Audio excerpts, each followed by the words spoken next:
J'ai commencé à me rendre compte que je pouvais faire quelque chose avec le dessin. C'était dans les années 70 à Colmar. Colmar, c'était la plaque tournante des concerts rock.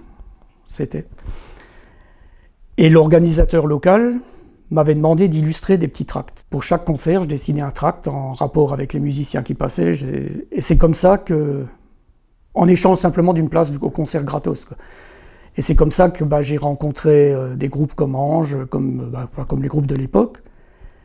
Et ces rencontres m'ont permis petit à petit, professionnellement, de commencer à vivre de mon dessin. Je caricature des personnes dans du dessin de presse, si tu veux. Je suis incapable de faire une caricature d'une personne en face de moi, comme ça, en 3 coups de crayon. Moi, je suis besogneux, je bosse, il me faut des photos. Mais l'activité du dessin de presse t'oblige par moments à dessiner des personnalités locales ou nationales. Des fois, on dit que je suis un caricaturiste, mais moi, je pense pas. Moi, je suis plutôt un dessinateur de presse. C'est l'activité qui me convient le mieux, finalement. Je fais aussi beaucoup d'illustrations. Je fais de l'affiche, je fais des pochettes de CD, je fais un peu tout ce qui touche le dessin, finalement. Je suis un dessinateur freelance, donc...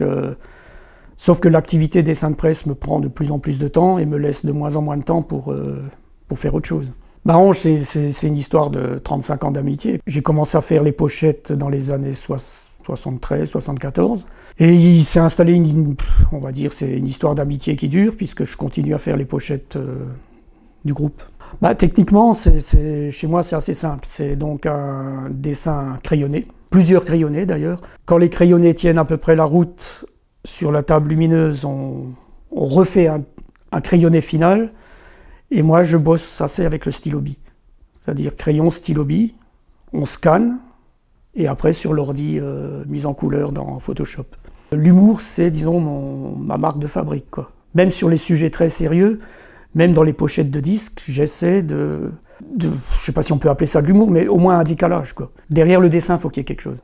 Dessiner juste pour faire un joli dessin, c'est pas mon truc, quoi. Quoique des fois, j'adore dessiner aussi de l'humour très, très basique. Mais si on peut faire passer un message derrière la rigolade, c'est pas mal. Puis ça permet aussi d'enclencher des discussions. Moi, je vois ça quand je fais des salons. Souvent, suite à un dessin, il y a discussion. Donc c'est assez intéressant, ça. Alors j'ai 2 livres essentiels qui sont dessins d'humour pas drôles, le tome 1 et le tome 2. Vu que le titre me plaisait bien et puis que j'ai pas trouvé mieux, on a appelé le 2e tome 2. C'est une sorte de compile de dessins de presse, de dessins faits pour des expos. Parce que le problème d'un dessin d'humour, souvent, ou du dessin de presse, c'est qu'au bout de 3 mois, on ne le comprend plus. Donc là, c'est des dessins qui durent. C'est que certains dessins faits il y a 20 ans en dénonçant des problèmes, moi je me disais que 20 ans après, ces problèmes ne seraient plus là, et ils sont toujours là. Donc des fois, le dessin qui dure, j'aurais aimé qu'il ne dure pas, quoi.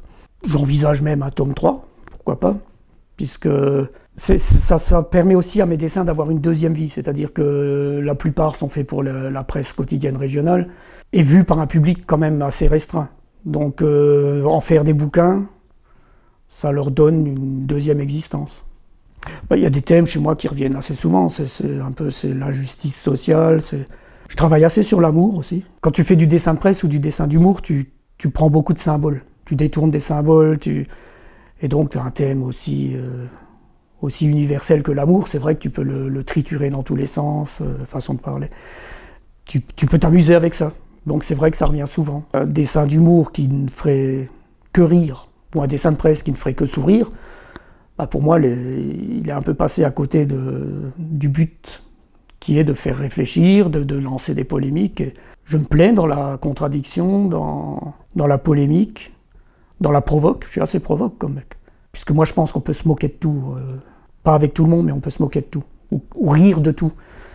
Et j'ai dû blesser des personnes quand tu rigoles avec la maladie et tout.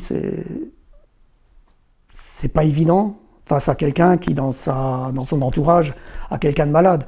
Maintenant, tu peux pas t'interdire non plus sinon tu fais plus rien.